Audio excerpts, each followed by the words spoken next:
Hey everyone, so today we're going to start out a little differently.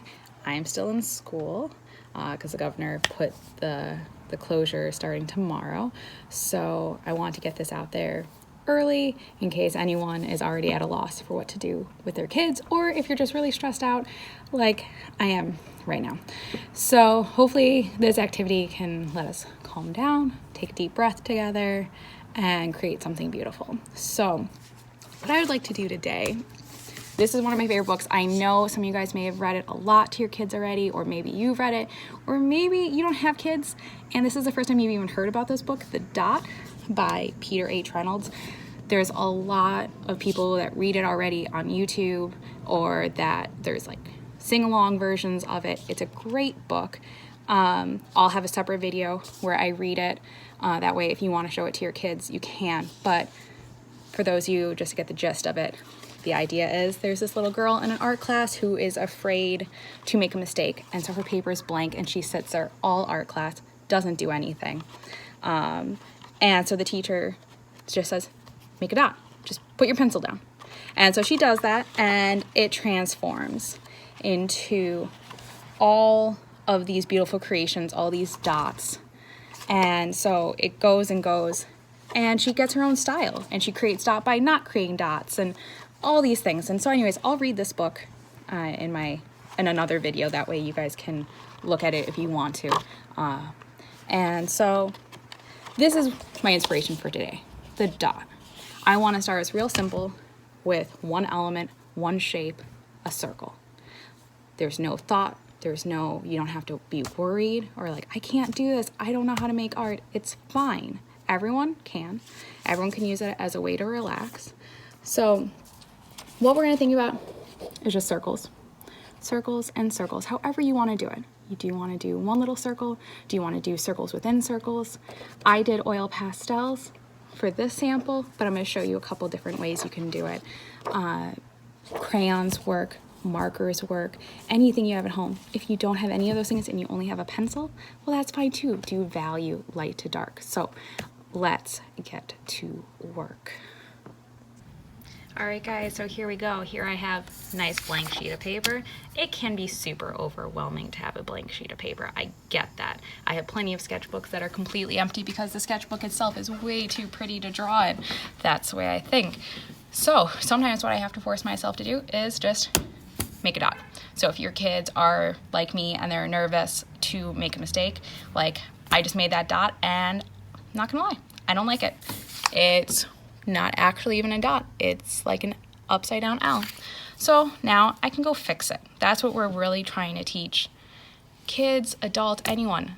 You can go ahead and fix it, just like in life. There's an issue, you fix it. So now I'm gonna go back over it. And something I like to tell my kids a lot is draw light till you get it right. Now I'm just starting with a pencil, and I'm gonna see where it takes me. Do I wanna start to use crayons after that? Do I want to look for my oil pastels? Whatever you have at home. I'm going to tell you guys some tricks and tips I have for different supplies a little bit later. So maybe I'm going to start by layering these circles. Like I said about going light, I'm not worrying about this. I'm thinking about that book, The Dot, how the little girl didn't want to draw, and now I'm just going to let these circles take over the page. Now this works for all grade levels, adults, like this can be very, therapeutic. Hey, if you don't like a circle, don't draw a circle, draw a triangle. Doesn't matter to me. Now, if you're like, I don't want to use pencil, I don't have a pencil sharpener, well then just start this with a crayon. I think it would be cool to just use one color until you have a bunch down, but maybe you want to change it up. That's the nice thing about art. There's not really a set of rules. I can tell you some rules. I can make up some rules for you if that makes you feel happy, like only use one color. But you don't have to listen to that because it's whatever you want to make. If you want to just mute me and watch it and make your own, that works too. So I'm going to let these circles start to take over my page. I'm drawing lightly, and guess what? Oh, I don't like how that looks. So I'm going to take my eraser and I can get rid of that. It's not a big deal. Also, if you have kids that like to, mess up your erasers. I like to cut them in half because I think they're really big and you don't need them that big. So just a little tip. Even if you're just at home, you only have one kid at home, or maybe it's your husband or your partner that likes to somehow lose them, or I wash them all the time on accident. So I like to have them cut in half in case I lose my erasers because they're constantly disappearing. So I'm going to keep going. And now, if I like it like this, and I say, you know what, I want all this white space around, that's fine. That's your decision. When is it your time to stop? That's a really hard thing to learn as an artist. When should you stop? Do you want to fill the whole page? Do you like that negative space? Should we start another section down here maybe? So right now we're just drawing circles. And if you're worried you don't know how to draw a perfect circle, really none of these are perfect. The only one that looks pretty decent is this third one that I did, but that's okay. Now I'm going to show you one more trick for today. It's how to draw a perfect circle. If you're like, I need it to be perfect, then here we go. So what you're going to do, you're going to set your pencil across your hand like this. So it's on top of your middle finger. It's underneath your pointer finger. And it's on top of your thumb. So now when I put my middle finger down on the paper, this finger does not move. I'm applying pressure to my pencil with my pointer finger, and I only rotate the paper. And I'm going to draw on top of those circles, that's fine, and it doesn't always come out exact, but if I go a couple times around, there we go. Now I got that perfect circle. I can erase that line, and look at that. I did not trace that circle, but it looks like I did. So we can keep going with this. We can start to add color to, and I'm just gonna grab what's in my pencil cup right here. So I got a marker.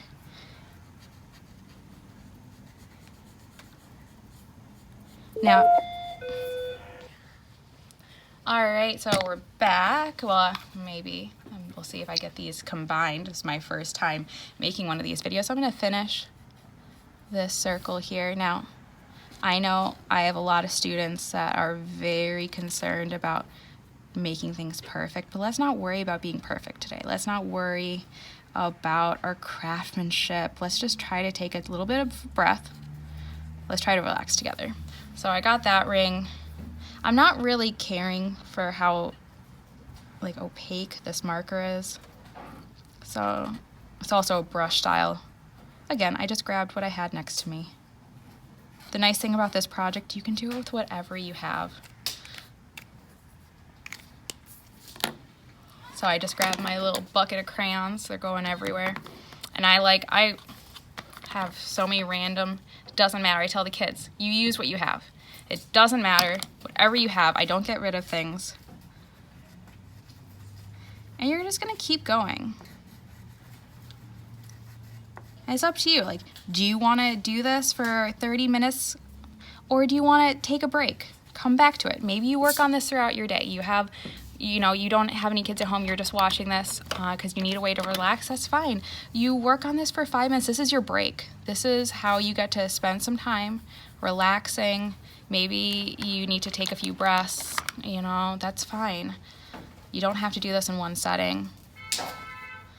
If you are doing this with kids and you want to teach them some vocab words, great. I'm all for that. So some vocab words, depending on their age, pre-K 4. We're obviously talking about shapes. We're just focusing on circles, like Sesame Street. The word of the day, circle. And you're going to say that over and over, circle. This is a circle. It's not an oval. You can show them what an oval is because a lot of times these circles end up looking like ovals. And that's fine if for pre-K 4 it turns into circles and ovals. Totally fine. And we're going to keep going. And like I said, I'm going to show these again.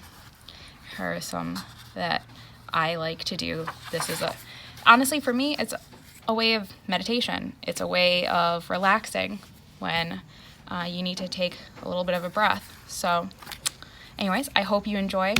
Feel free to blend. I love crayons. Last thing I will say about this is blending.